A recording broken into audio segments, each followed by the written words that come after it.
Good morning, everyone. Welcome to the Wednesday, December 7th meeting of the Advisory Technical Committee of the Marin Wildfire Prevention Authority. We are calling the meeting to order. It is 10:03 by my time. Can we have a roll call, please? Certainly. Starting with Bolinas Fire District. We'll come back. City of Mill Valley. Tom Welch here. City of San Rafael. We'll come back. City of Larkspur. Here. County of Marin Fire. We'll come back. Inverness Fire. Medic. Break Southern Red Zone 1, you're in the queue. And Jim Fox with Inverness is trying to join right now. Thank you. Kentfield Fire. Here. Marinwood CSD. Here. Muir Beach CSD. Here. Novato Fire District. Present. Sleepy Hollow Fire. We'll come back. Southern Marin Fire. We'll come back. Stinson Beach Fire. Here. Town of Puerto Madera. Here. Town of Fairfax. Here. Town of Ross. Present. Town of San Anselmo. Present. And then circling back to voting members, is Bolinas Fire District here now? And just to inform the committee, I am bringing over Southern Marin and a couple of other panelists. Just a second. And can I ask a question? This is San Anselmo. I'm going to have another staff member join us who may join when I can't attend. Do they need a special invite as a panelist, or can I just forward them mine? You can forward them. And then what is that person's name, sir? Erica Freeman, she's a building official. And does the committee want to have her admitted as a panelist? Yes, Mark, just for procedures, can she be as an alternate? Yep. Okay, yeah, then she can be admitted. Thank you so much. You got it, Sean. And then just going over the names that were called, who may have been trying to get in a little bit earlier. I'll go ahead and call Bolinas Fire District again. What about City of San Rafael? County of Marin? Yeah, Marin County's here. Yeah, that link that I originally sent, you guys sent me didn't work, so Todd forwarded me this one. Sorry for the inconvenience, sir. Sleepy Hollow Fire? And Southern Marin Fire. Southern Marin's here. So for the record, we do not have a current attendance for Bolinas, City of San Rafael, or Sleepy Hollow. Thank you. With the attendance, it looks like we have a quorum. Can we also get a roll call for the non-voting members at large, please? Absolutely, sir. Starting with California State Parks. Marin County Parks. Jim Chickett here from Marin County Parks. Marin Water. National Park Service. Pacific Gas and Electric. Ecologically Sound Practices.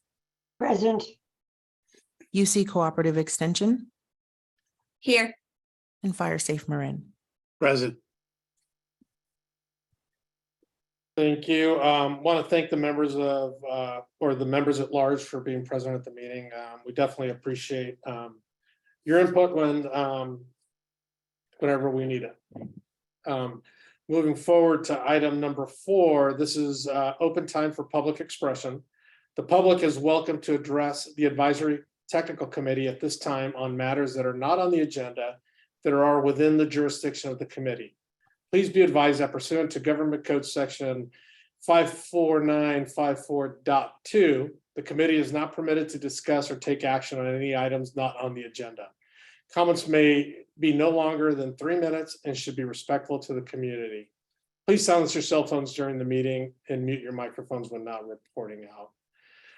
By chance, do we have any members of the public that wish to speak? If there are any members of the public wishing to speak at this time regarding the open time for public expression item of the agenda number 4, please press *9 to raise your hand if you're joining us by phone, and *6 to mute or unmute yourself. And if you're joining us here in the Zoom meeting, please go ahead and raise your hand if you'd like to speak. And so I do see that we have a comment for public comment. It is, we have a member joining us by telephone. And that person joining by phone, you are now permitted to speak to deliver your comment.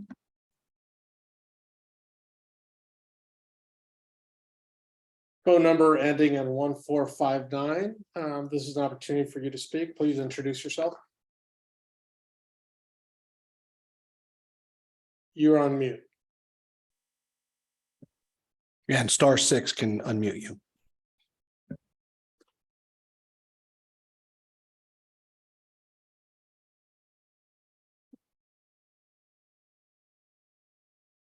John Hanley representing Sleepy Hollow Fire. Did you get that?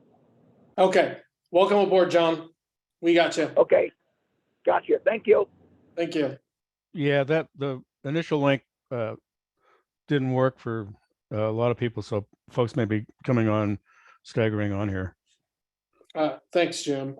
Is there an opportunity to bring over phone number ending in 1459 as a panelist, please? Ruben, when they dial in, all they can do is stay in a way that we have them over now.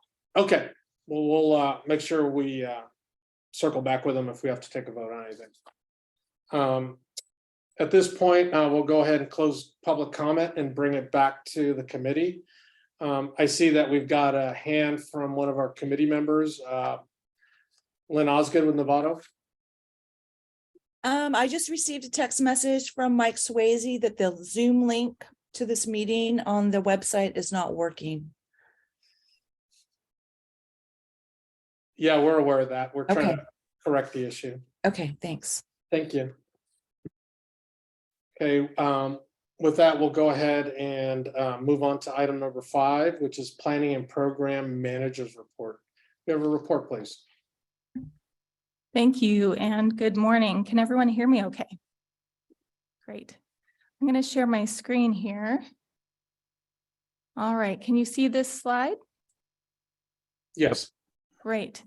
Well, as you can see, Mark and I are in a different location than usual. We are at 1600 Los Gamos in San Rafael at our new offices and in our future board chambers. So we're really excited to test this meeting space out. So thank you for your patience as we work through all of the kinks. We've got some good experts here to make sure the meeting runs smoothly, but we wanted to start off the ATC in this new space and check it out.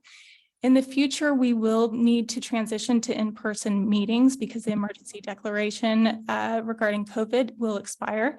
So we will be looking to see you in person starting in March of 2023. But for now, we'll continue working with Zoom. I'd also like to welcome 2 new members of the ATC, and that is Tori Norville with UC Cooperative Extension and Rich Shortall with Fire Safe Marin. We're really excited to expand our at-large non-voting membership. We're also going to be reaching out to PG&E to see if additional folks can attend in the future.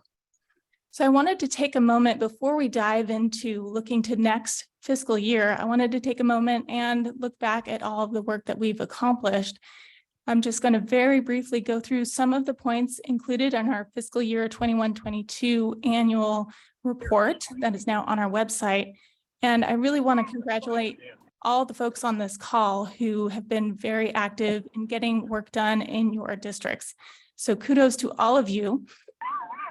In the detection, alerts, and evacuations arena, we've launched Zone Haven and gotten it hooked up with the County of Marin as an evacuation tool. And we launched the Know Your Zone campaign.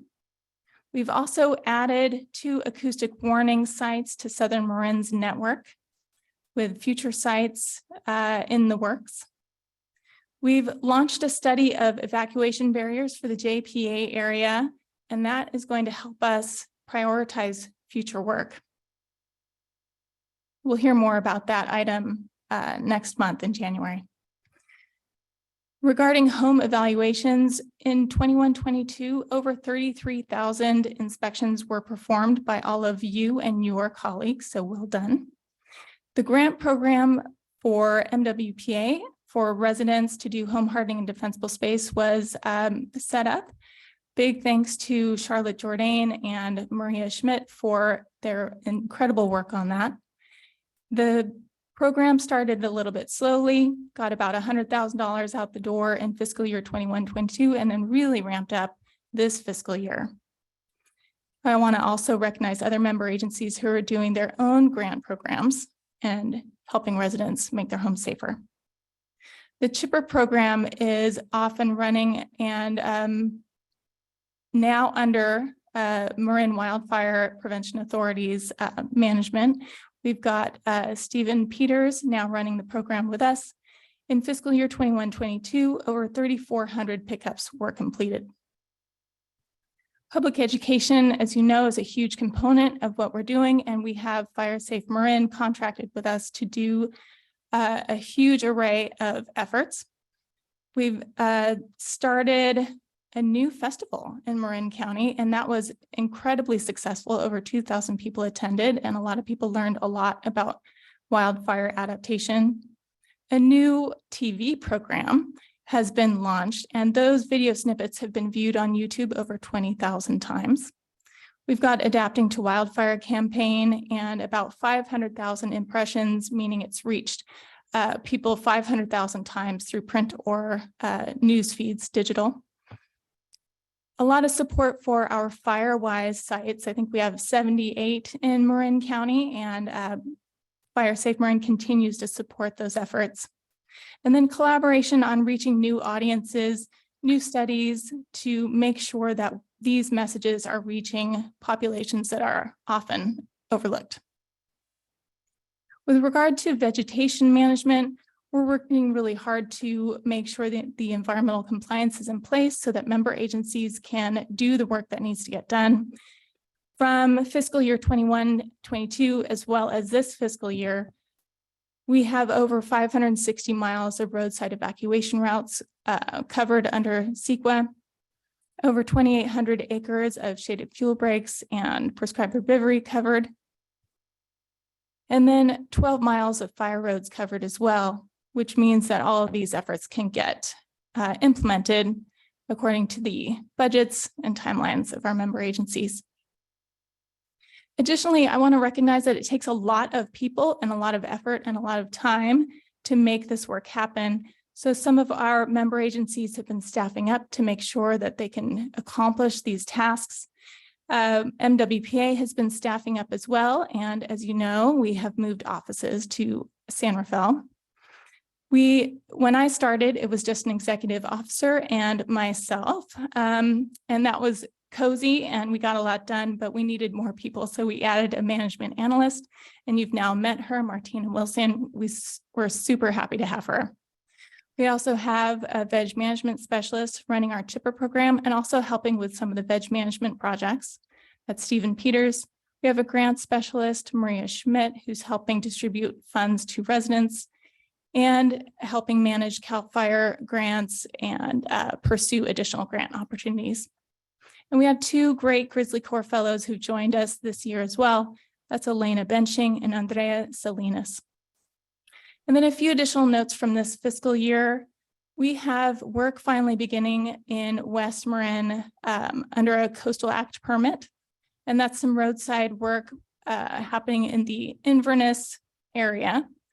And we're starting slowly, being very deliberate. We have biologists out in the field checking out all of the sites before work takes place. This is close collaboration with the County of Marin. And then we're also starting our collaboration with state staff, the Coastal Commission staff, to think through streamlining the permitting for work in the coastal zone. And then keep an eye out for our work on metrics. We're going to be looking to track acres treated, miles treated, and then how do we measure our success? So stay tuned. You'll be hearing more about that in the future.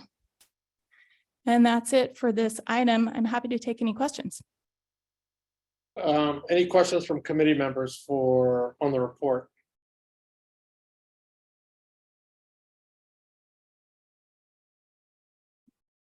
Seeing none, do we have any members of the public that would like to comment on the report that was just given? If there are any members of the public wishing to comment on agenda item number 5, the Planning and Program Manager's Report, please go ahead and raise your hand in the reactions. If you're joining us by phone, please press *9 to raise your hand and then *6 to unmute yourself. And sir, it does not appear that we have any hands for public comment. Oh, there is one. We have a comment from a Tanya Baxter. Tanya, you should be permitted to speak. Hi, yeah, I just wanted to make sure we're talking about the same thing, but the NOE for Tiburon area. Is that correct? No. Okay, then I have no comment. Okay, great. Tanya, I'm happy to connect with you in the future on any questions that you have about our projects. Okay, we'll go ahead and bring it back to the committee. Comment or discussion items for Anne regarding the report. Seeing none, this is just report only, so we'll go ahead and move on to item 6, discussion items. 6A is the development of fiscal year 23-24 work plan in coordination with land management agencies. Do we have a report? Yes, I am going to share my screen.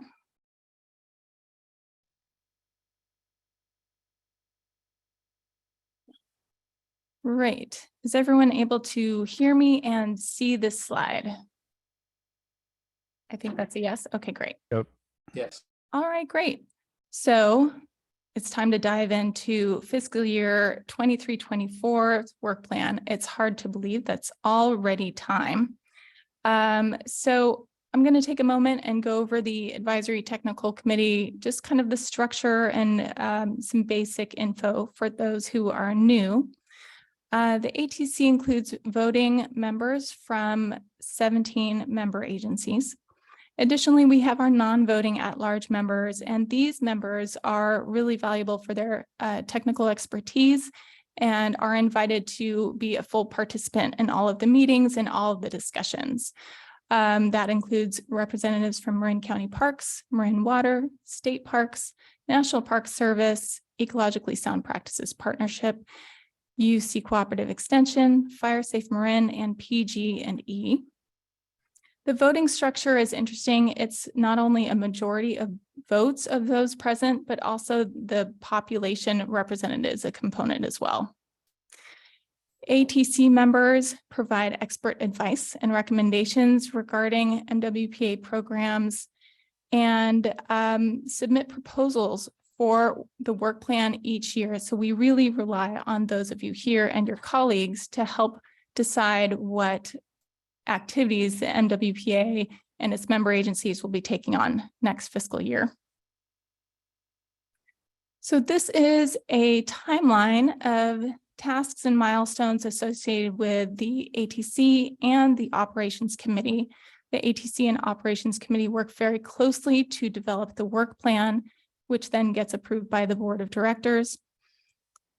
In November and December, generally, this means MWPA staff is going to be working with our web contractors to make sure that the web portal is up and running and fine-tuned.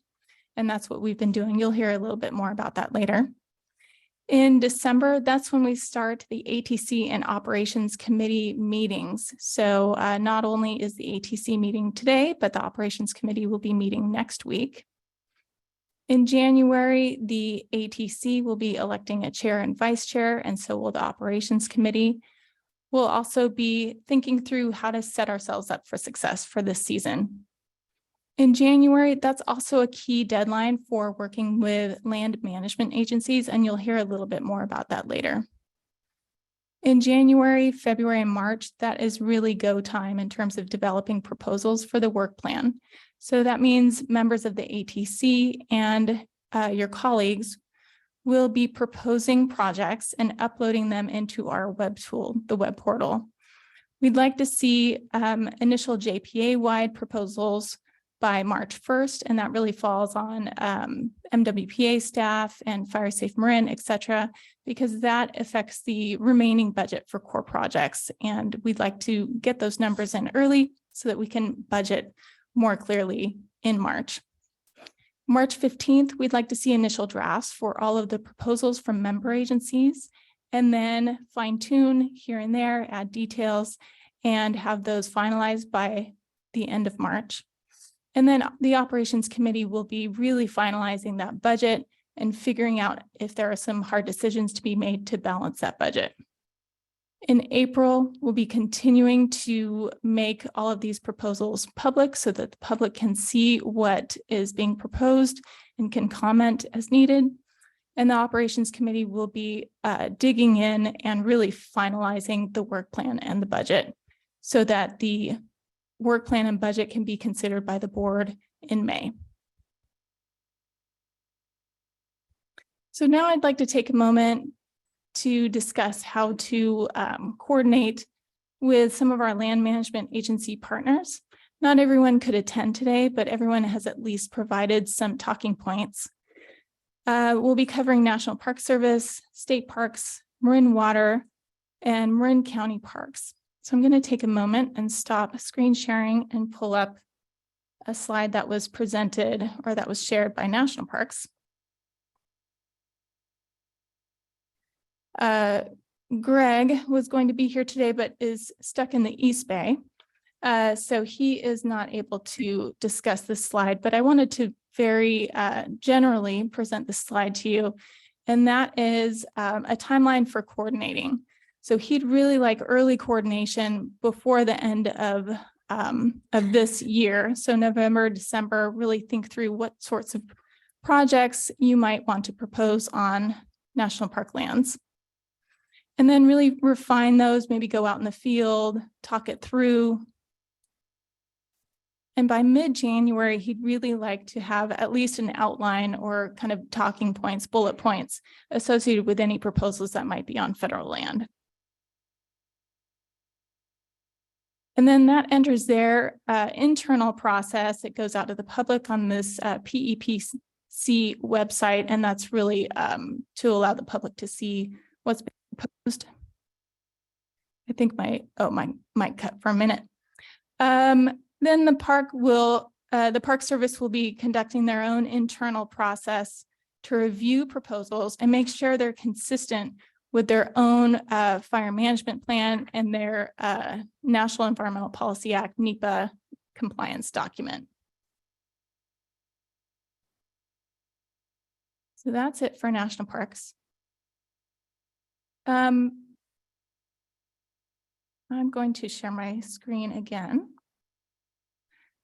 So in terms of state parks has a very similar timeline and really feels comfortable relying on the timelines that national parks and county parks have expressed, and invites ideas and especially see some opportunities to do work along the edges of their parks. They do have a process for issuing a boundary vegetation modification right of entry permit to do work related to defensible space, et cetera.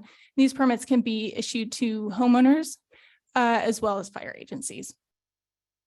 Hey, Ann, excuse me, Jim Fox. I'm curious to know what the integration of the Tomales Bay State Park's major plan is with MWPA, if that's going to be discussed.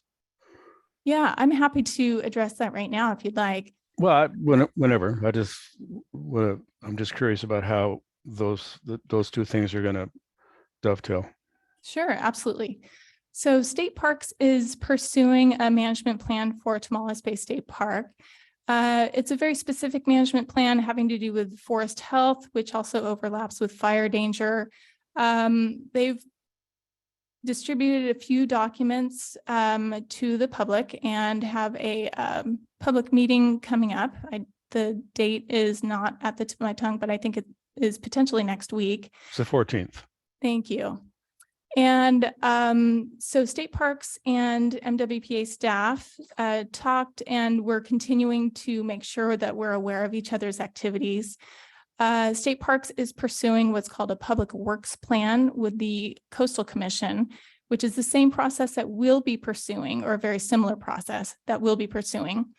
This public works plan process should provide Coastal Act coverage for this plan.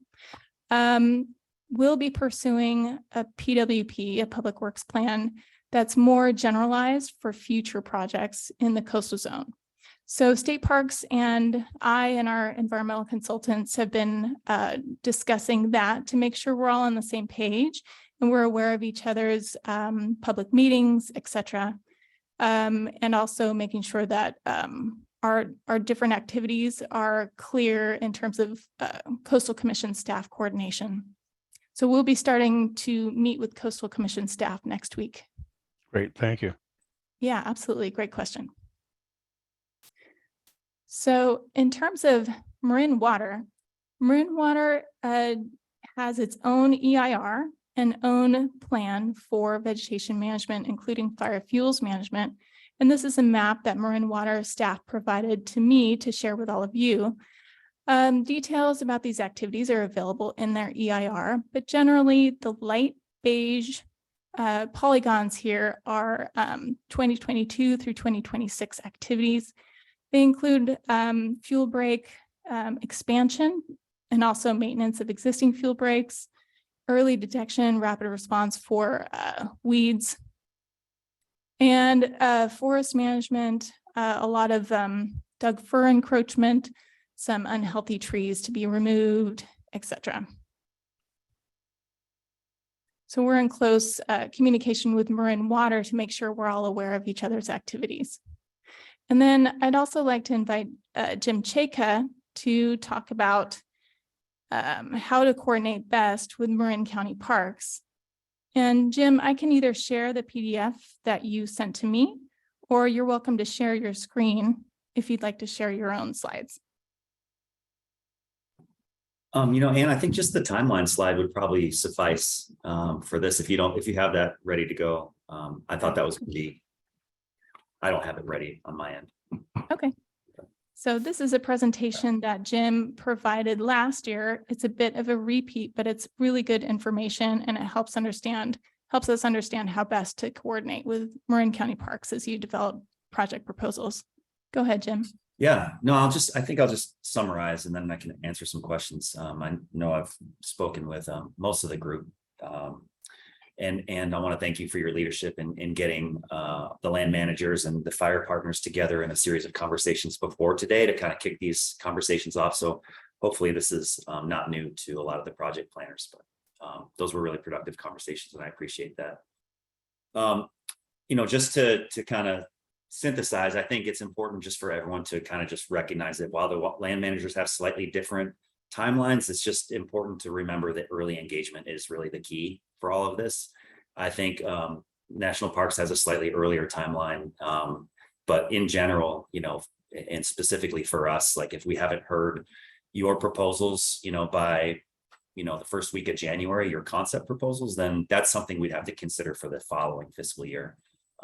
And that's just driven because, ourselves and everybody else, we develop work plans, just like the MWPA does. And so we need to get a handle on which projects we're doing, and we need to communicate those plans both internally to our Parks and Open Space Commission and to all of our stakeholders. So one other broad takeaway before I kind of walk us through the timeline is that, we're here talking obviously about MWPA funding, but, we're all here in the spirit of partnership. And really, I think it's important to adhere to these timelines, regardless of the funding source that may be driving any of these concepts. So whether it's a grant proposal that your agency may be interested in, whether you're going for core funding, whether it's whatever, your own local dollars, it's still part of the development of our project portfolio for the coming year. So we want to adhere to these timelines regardless of, what might be paying for that specific project.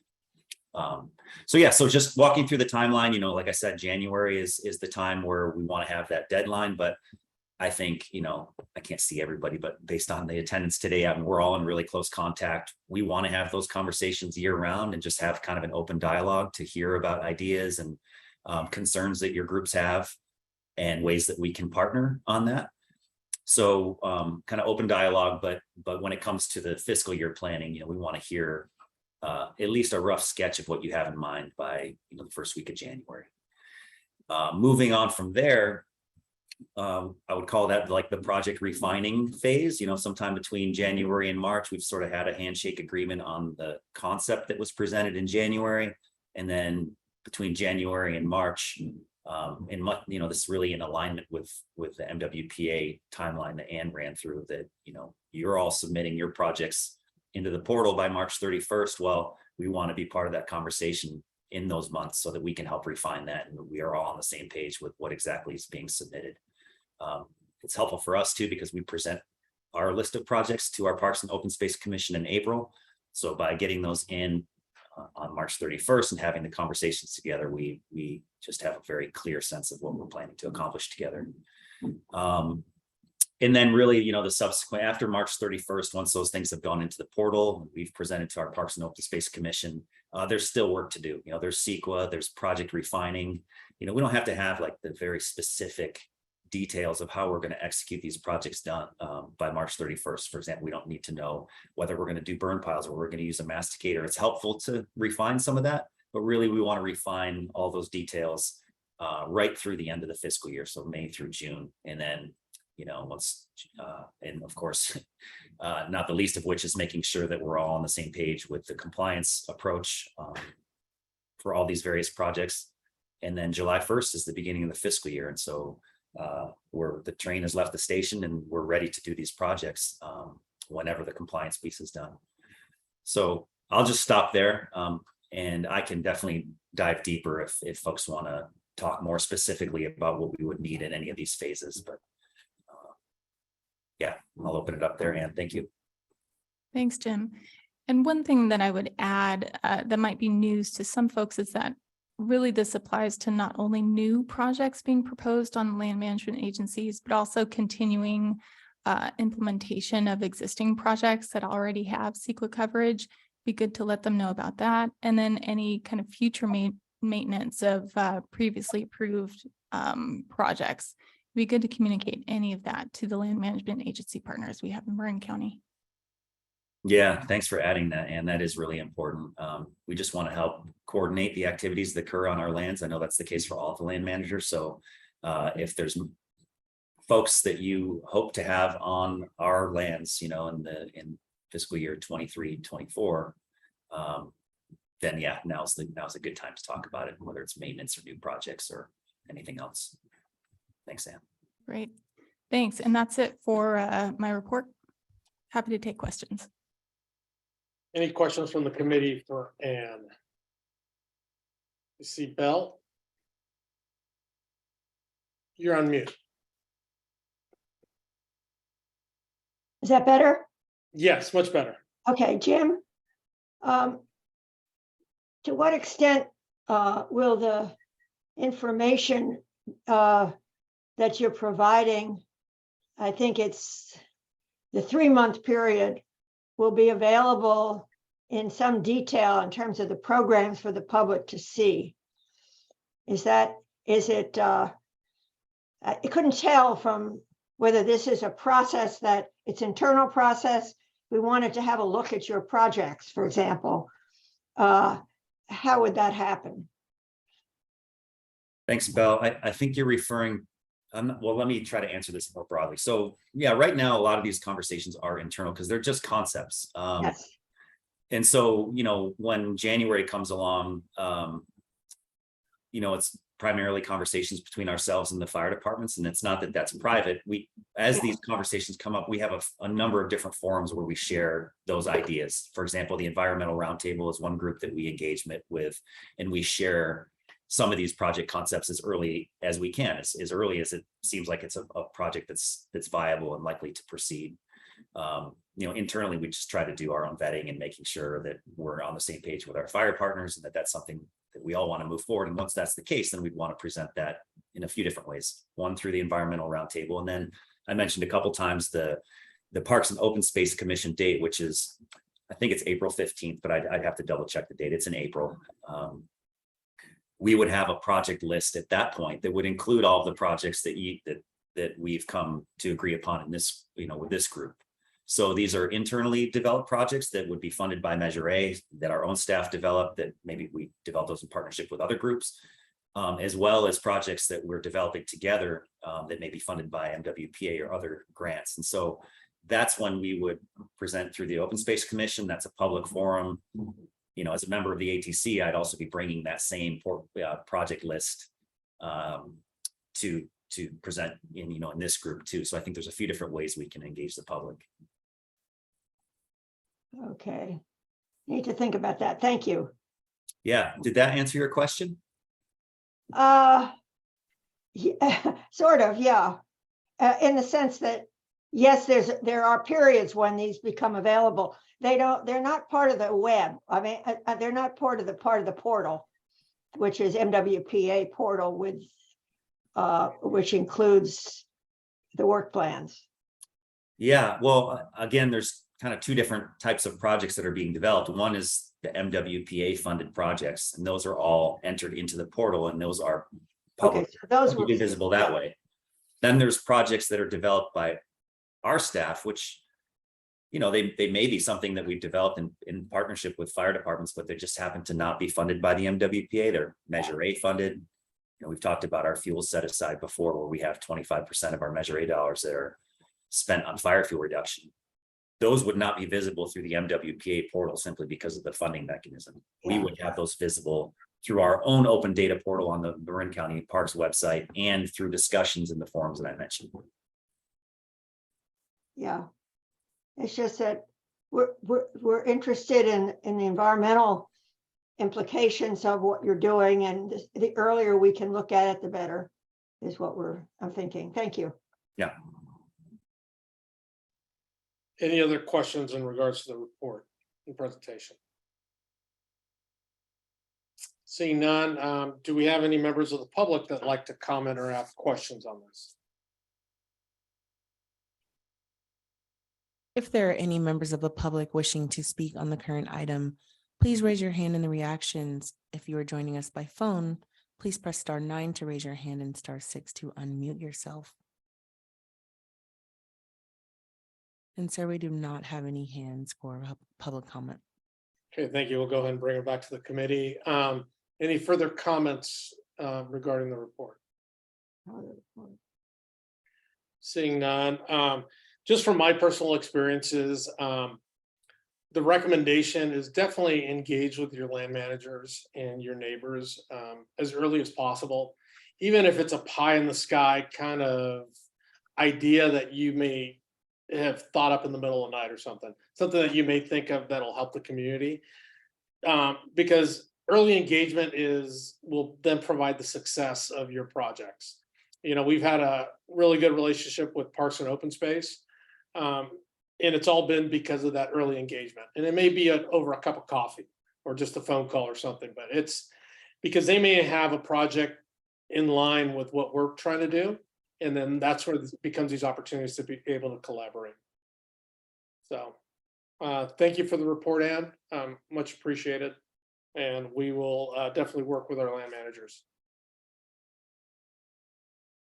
Okay, we'll go ahead and move to item 6B, the web portal update.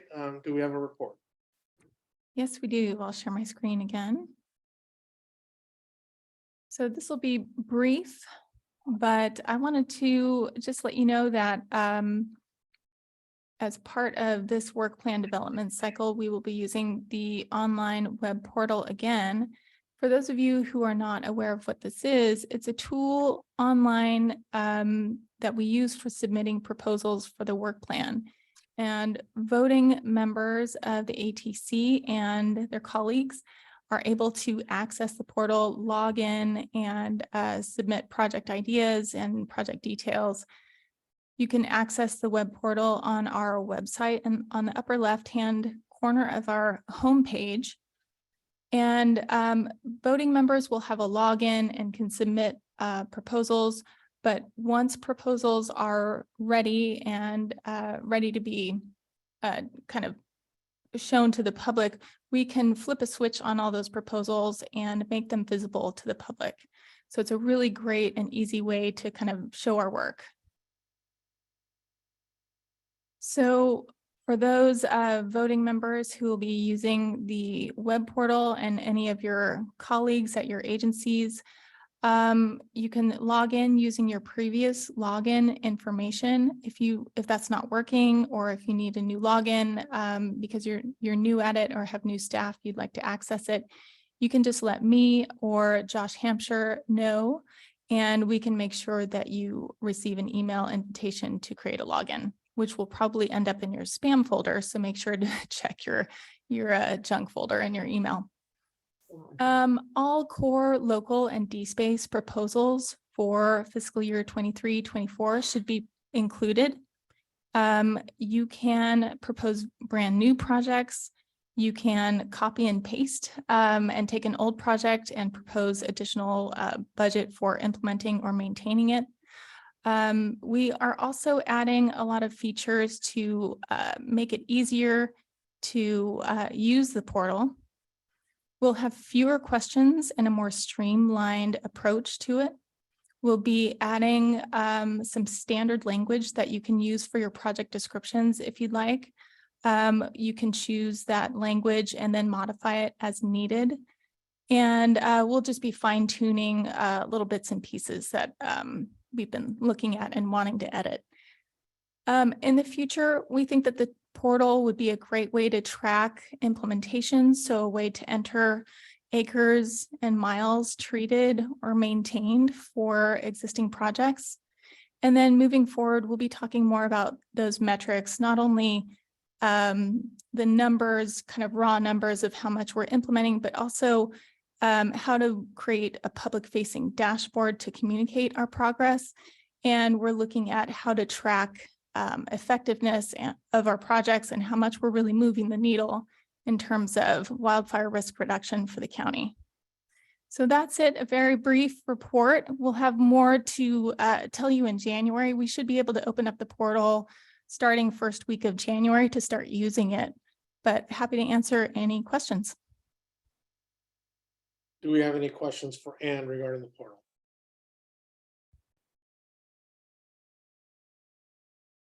Bill? Yes, this was true last year too. So non-voting members don't have access, but if we wanted to have access, we could apply to you and to Josh. Is that the idea or not? Non-voting members aren't able to get past the login information, and that's really something that we needed to instill because of advice from legal counsel, but we're going to be pushing to make proposals public as early as possible, so that once, if you follow that JPA button on our homepage, then you should be able to see those proposals. And we're going to be pushing to do that as early as possible, Belle.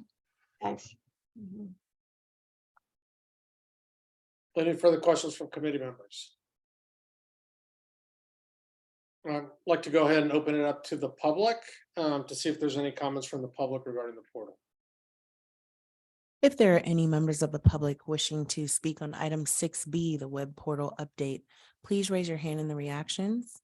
If you're joining us by phone, please press *9 to raise your hand and *6 to unmute yourself.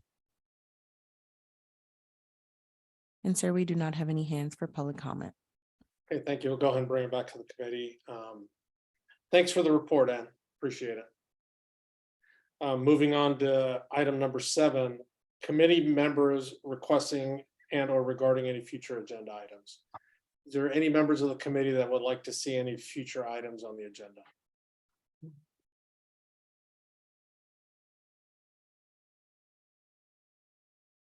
Seeing none, we'll go ahead and bring it back. No actionable items.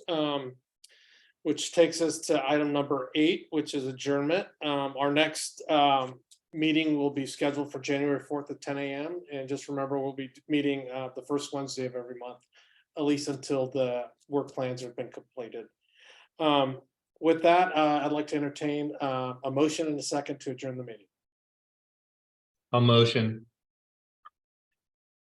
I'll second. Okay, so I've got a first from Southern Marin, then the initial second came from Kentfield with his hand raised. So with that, I've got a first and a second, and we'll go ahead and adjourn the meeting.